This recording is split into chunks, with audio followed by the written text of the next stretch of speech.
नमस्कार मेरे दोस्तों, मैं सूर्य वर्मा। आज आपके समक्ष एक अच्छी सी किताब लेके आया हूँ जो फाइनेंस के बारे में हमें बताएगी कि कैसे हमें अपने पैसों की बचत करनी है और कैसे उनको इन्वेस्ट करना है और किस तरह हम अपने जो बचाए हुए पैसे हैं वो कैसे पैसे बढ़ाएं और एक सफल व्यक्ति कैसे बने। ये कहानी एक बेबीलोन जैसे शहर की है जहाँ एक सबसे अमीर आदमी रहता है जो अपनी सलाह से बहुत लोगों को सुझाव देता है और उन्हें सफल व्यक्ति बनने में अग्रसर करता है या योगदान देता है। इस प्रकार हम देखते हैं कि यह एक आर्थिक सफलता का एक तरह एक बुक है। यह आपको जो 8,000 साल पहले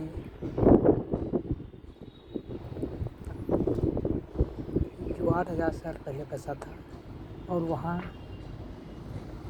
जो ईरान का एक पुराना शहर माना जाता है जो एक नदी के किनारे बसा था, परंतु उसके पास ना तो कोई खदानें थी ना ही कोई जंगल थे या जिससे कोई शहर को संसाधनों की प्राप्त हुई या राजस्व की प्राप्त हुई। लेकिन वहाँ के जो साहसी व्यक्ति और काम करने वाले व्यक्ति का जो दूरदर्शी शासक था उसने उस शहर को बनाया और बढ़ाया। देख सकते हैं कि शहर जहाँ संसाधनों की कमी थी, फिर भी संसाधनों की कमी होने के बावजूद उस शहर ने उस समकालीन शहरों या नगरों से वो बहुत आगे था और वहाँ की जो धनवान लोग थे वो उस शहर के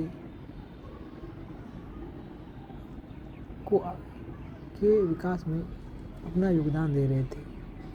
इस प्रकार कह सकते हैं कि यह एक अच्छी बुक है जिसे एक अमेरिकी लेखक ने लिखा, जिसने इस पर गहन अध्ययन किया। जो सुमेरी सभ्यता की जो साक्ष्य मिले, लिपि मिली, उसको पढ़कर उसने ये आर्थिक सफलता के राज लोगों को बताया और उसकी जो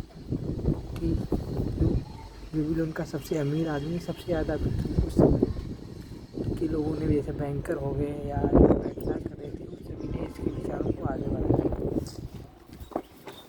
इस बुक को पढ़कर मुझे भी लगा कि हर इंसान को अपनी बचत का जो भी काम करता हो उसका 10% बचाना चाहिए और साल भर में धीरे धीरे इसका जो बचत है वो बहुत ज़्यादा नहीं लेकिन उसके मेहनत के हिसाब से बहुत होगी और उसका सुविचार तरीके से निवेश करना चाहिए। या नहीं कि किसमें कहानी बताया गया है कि एक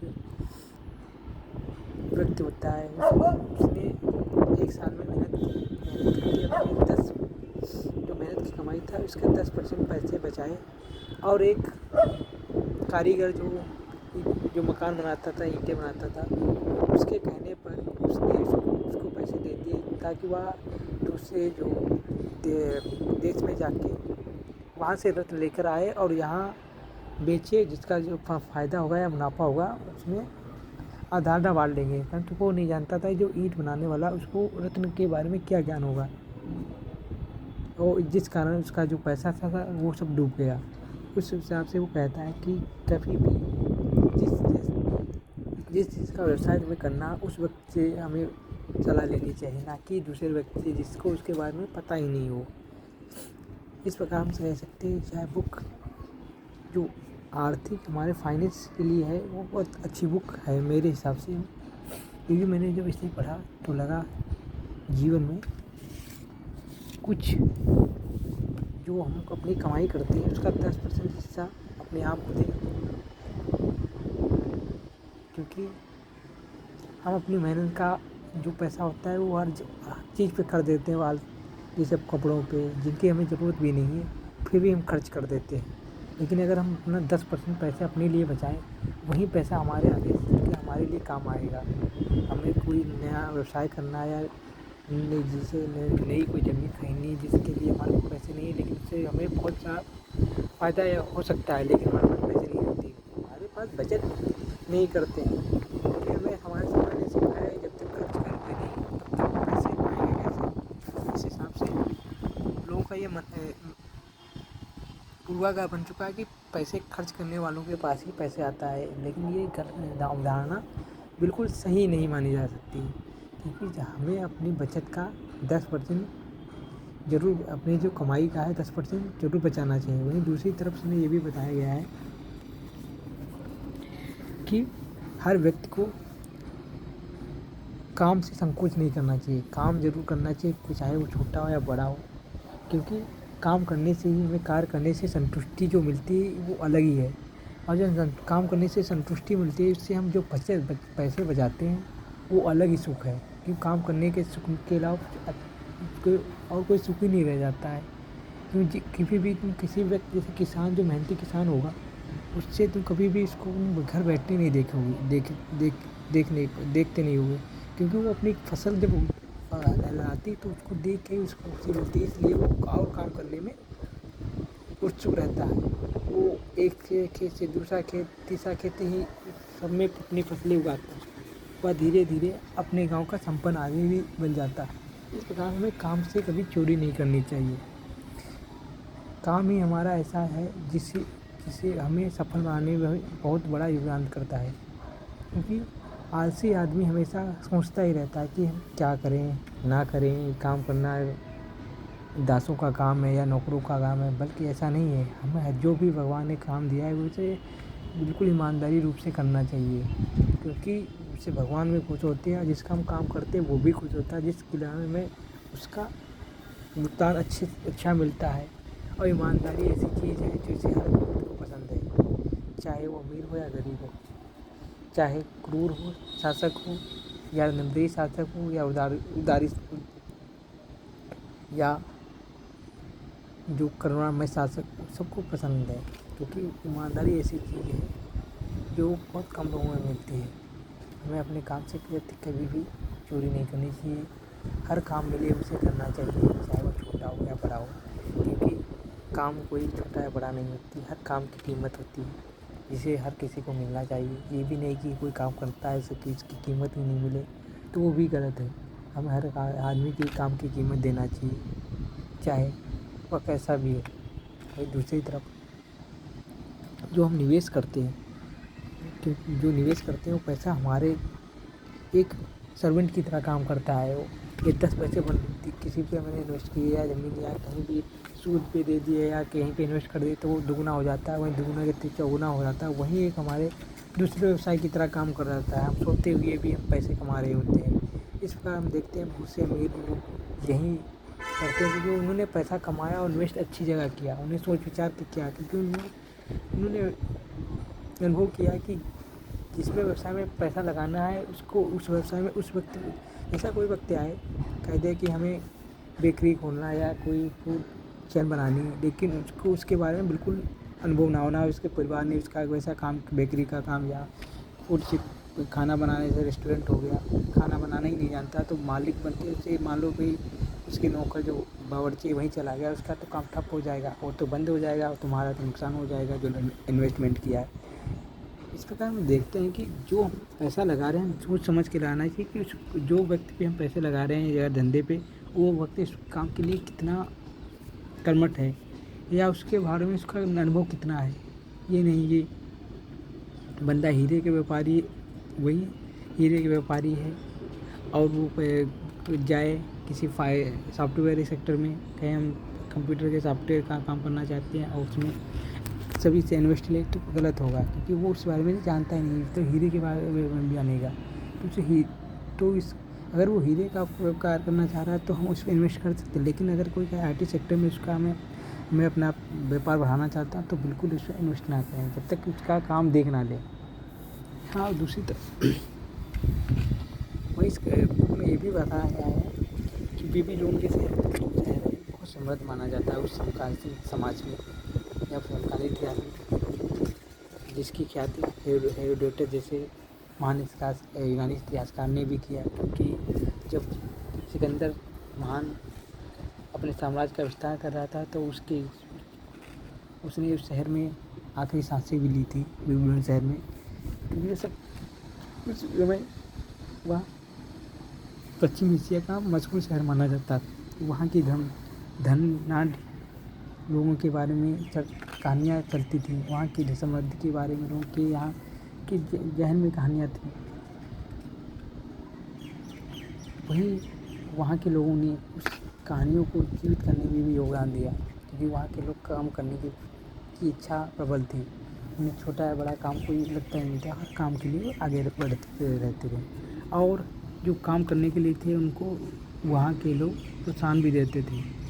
इस प्रकार हम देखते हैं कि यह बुक जो है, नए जो पाठक हैं उन्हें पढ़ना ज़रूर चाहिए। ये ऐसी अच्छी बुक है जो हमें अपनी व्यवसाय या अपनी जो बचत करने की जो क्षमता नहीं, उसको बहुत आगे बढ़ाएगी। मैंने जब इस बुक को पढ़ा, मुझे भी अनुभव हुआ कि मैं अपनी बचत का जब मैंने 10% बचाना शुरुआत की, तो मेरे पास 3-4 महीने में अच्छा खासा धन इकट्ठा हो गया था, जिसे मैंने थोड़ा बहुत अपने दोस्त के व्यापार में भी लगाया था, जिससे मुझे थोड़ा इंटरेस्ट मिल रहा था। और वो दुगना होने में बहुत कम समय लिया, और इससे मेरा जो और भी हालात उसमें फ़ायदा हुआ। काम कहते हैं कि बहुत अच्छी। और इसके बेबीलोन का सबसे अमीर आदमी, इसके राइटर हैं जॉर्ज एस क्लेसन। ये देखिए आप टैगलाइन, आप जितना कमाते हैं उसका एक भाग अवश्य अपने पास रखें। बेबीलोन का सबसे अमीर आदमी ही कहते हैं। बेबीलोन का सबसे अमीर आदमी आर्थिक सफलता के शाश्वत रहस्य धन दौलत पर लिखी सबसे प्रेरक पुस्तक है। इस पुस्तक में दिए गए सिद्धांतों का प्रयोग करके आप अपनी इच्छाओं को पूरा कर सकते हैं, अपने सपनों को साकार कर सकते हैं। इस पुस्तक में दौलतमंद बनने का रहस्य बताया गया है। धन, आर्थिक योजना और व्यक्तिगत दौलत के विषय पर सर्वश्रेष्ठ प्रेरक पुस्तक कहा जाता है।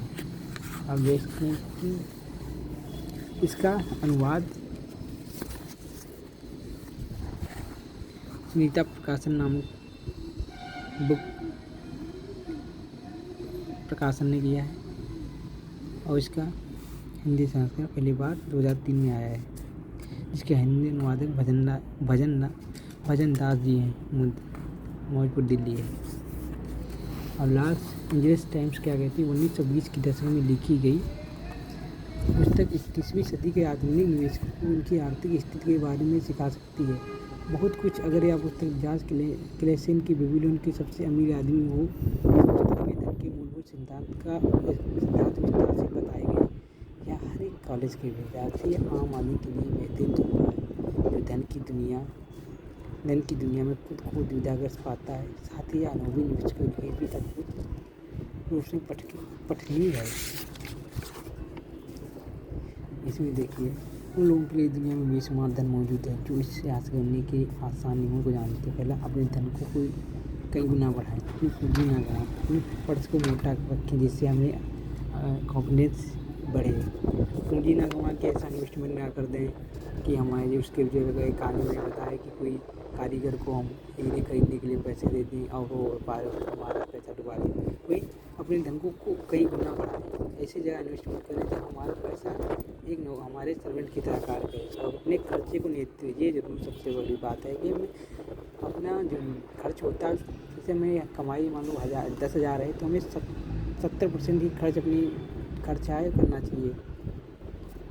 70 या 80% से ज़्यादा नहीं है, 20% तो हमें बचाना ही चाहिए। अपने घर को लाभकारी निवेश बनाएं, ये नहीं फालतू चीज़ें खरीदें। लेकिन हाँ, जरूर घर एक ऐसी जगह है जहाँ हमें सुकून मिलता है, इसलिए हम अपना ऐसा घर खरीदें जहाँ हम थोड़ा बहुत अपनी खुले हवा ले सकें, जहाँ सूरज की रोशनी आती हो, अपना गार्डन अपनी खुद की बागवानी कर सकें। ऐसा होना चाहिए। भावी आमदनी सुनिश्चित करें, ऐसी आमदनी सुनिश्चित जहाँ से हम सोते हुए भी हमारी आमदनी आती रही। ये नहीं कि हम बीमार पड़ गए और हमारी आमदनी आ ही नहीं रही है।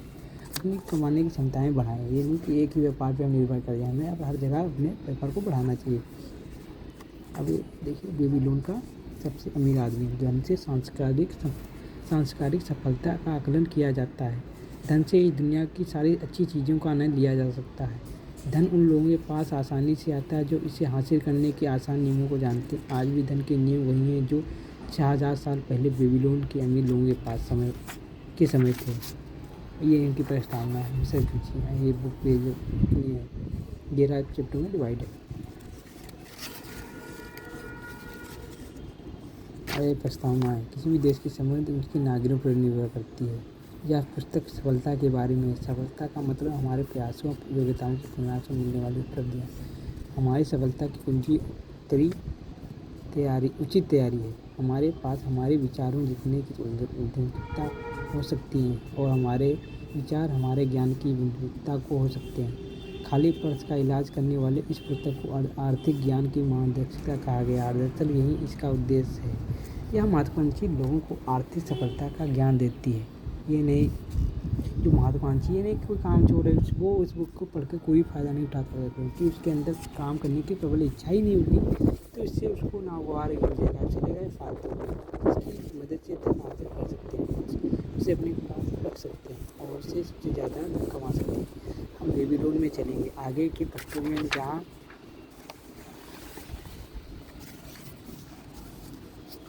जहाँ धन के मूलभूत सिद्धांत विकसित किए गए थे, जिन्हें आज दुनिया भर में जाना जाता है। लेखक यह आशा करता है कि इस पुस्तक के पाठकों को अपने बैंक अकाउंट में वृद्धि करने, अधिक वित्तीय सफलता पाने और मुश्किल के वित्तीय समस्याओं के समाधान को प्रेरणा मिले। दुनिया भर के 1000 पाठकों ने इसके बारे में सही राय व्यक्त की है, लेकिन उन सभी बिजनेस एग्जीक्यूटिव को धन्यवाद देना चाहता है जिन्होंने अपने मित्रों, रिश्तेदारों, कर्मचारियों, सहयोगियों या फिर बड़ी संख्या में बांटी। इस समय को सफल लोगों ने पसंद किया, क्योंकि ये सफल लोग भी इन्हीं सिद्धांतों को बदौलत सफल बने। बेबीलोन प्राचीन विश्व का सबसे दौलतमंद शहर इसलिए था क्योंकि उसके नागरिक अमीर थे, वे धन का मूल्य समझते थे। धन हासिल करने में, उसे बनाए रखने, उसे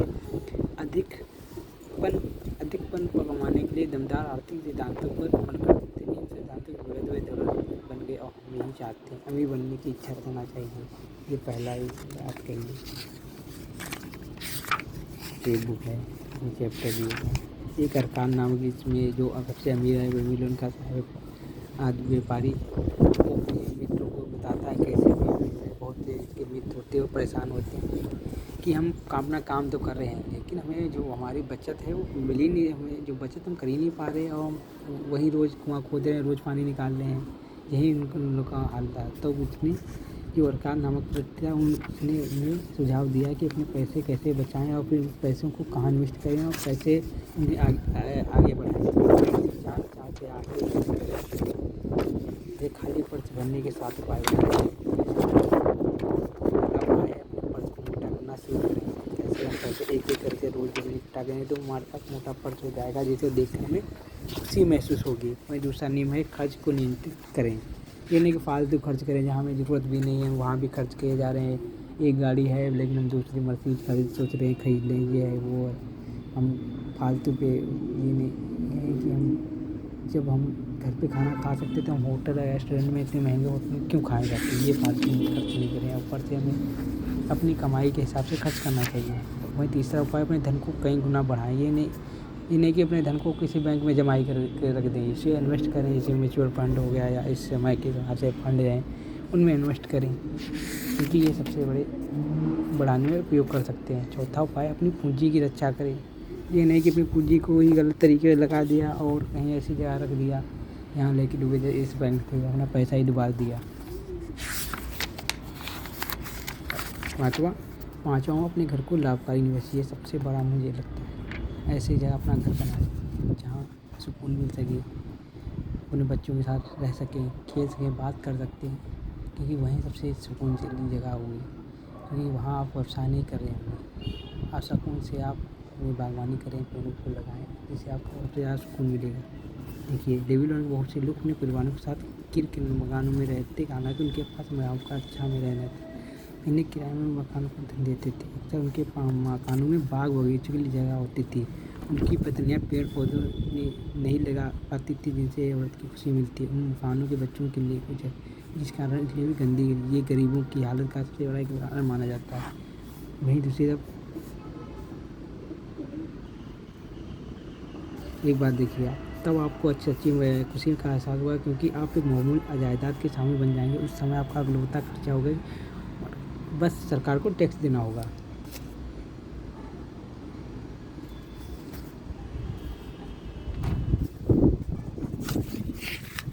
वहीं छठा उपाय है भावी आमदनी सुनिश्चित करें। ये नहीं कि हमें जो कोई कार्य कर रहे हैं तो उसी में हम खुश रहने लगे, बल्कि हमें दूसरी कार्य में भी हाथ बढ़ाना चाहिए।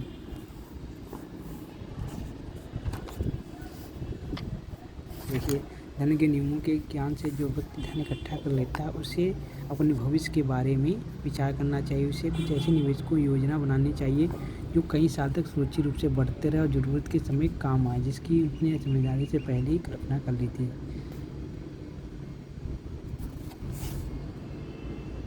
व्यवसाय इसके अलावा इंसान नियमित रूप से साहूकार के पास छोटी छोटी राशियाँ जमा करके अपना धन का बढ़ा सकता है, जिससे इसमें एक मशहूर फायदा साथ ही की क्षमता है। ये नहीं कि एक जगह हम इन्वेस्ट कर दें, हम जमीन भी कर सकते हैं, वर्सटाइल भी बना सकते हैं और अपने इन्वेस्टमेंट को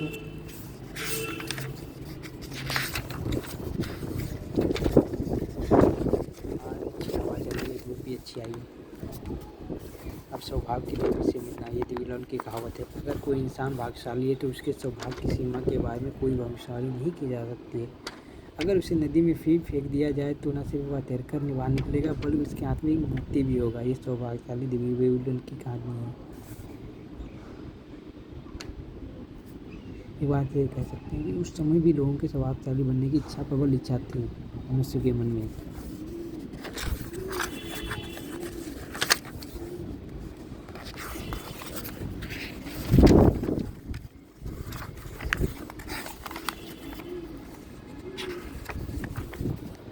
और यही यह बुक धीरे धीरे ऐसे ही आर्थिक उपायों को बताते ही आगे चलती है। बहुत से यहाँ व्यापारियों के बारे में बताया जाता है जो कभी गुलाम थे। ये देखो धन संपत्ति के 5 नियम, एक बुक भी है आपने पढ़ी होगी, नाम राइटर का नहीं याद है, धन संपत्ति के नियम, वो भी एक अच्छी बुक है। और यहाँ भी देख रहे सौभाग्य की देवी क्रम से कृपा करती है। नहीं कि भगवान हम चोरों पर दया करेगा, बल्कि कर्म जो करता है उन्हीं पे भगवान भी मेहरबान होते हैं।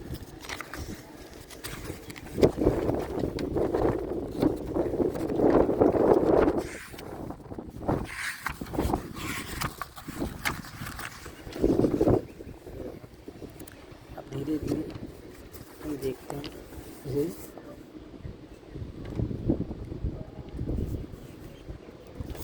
ये कहानी गुलाम की है जो साहूकार बना है। इसमें जो सीरिया के रेगिस्तानी कबीले के मुल्क ने चांदी के 2 सिक्कों में खरीदा, फिर धीरे धीरे वो कैसे वहाँ से निकल कर एक व्यापारी के रूप में गुलाम में संबद्ध स्थापित हुआ था।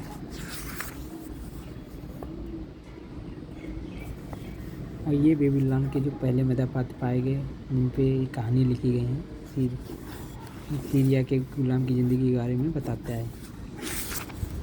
दूसरा मेधापात्र, तीसरी बात यह में बताया गया कि आमदनी में कर्ज कैसे चुकाऊं, ये बताया। इस पर देख सकते हैं कि यह बुक आर्थिक कानून से अच्छी बुक मानी जा सकती है। इस प्रकार हम जीवन से ये पता लगता है जो अपना पैसे की बचत करना चाहते हैं, अपने व्यापार को बढ़ाना चाहते हैं, अपने इन्वेस्टमेंट को बढ़ाना चाहते हैं, जानना चाहते हैं कैसे अपने पैसे की बचत करें और फिर उस पैसे का कहाँ और कैसे इन्वेस्टमेंट करें और कैसे उस पैसे को बढ़ाओ, 2 से 4 से 8 कैसे करें और एक सक्सेसफुल इंसान कैसे बने। तो इस बुक को ज़रूर पढ़ना चाहिए मेरी रिकमेंडेशन के अनुसार। ये इस समाज के हिसाब से बहुत अच्छी बुक है और उस बेबीलोन समाज के हिसाब से भी अच्छी बुक थी। ये हमेशा अच्छी बुक रहेगी। ये सूर्य हमेशा चमकता रहेगा, ऐसे ये बुक हमेशा अच्छी बुक बनी रहेगी। इस प्रकार हम आज आप लोगों से विराम लेते हैं। नमस्कार।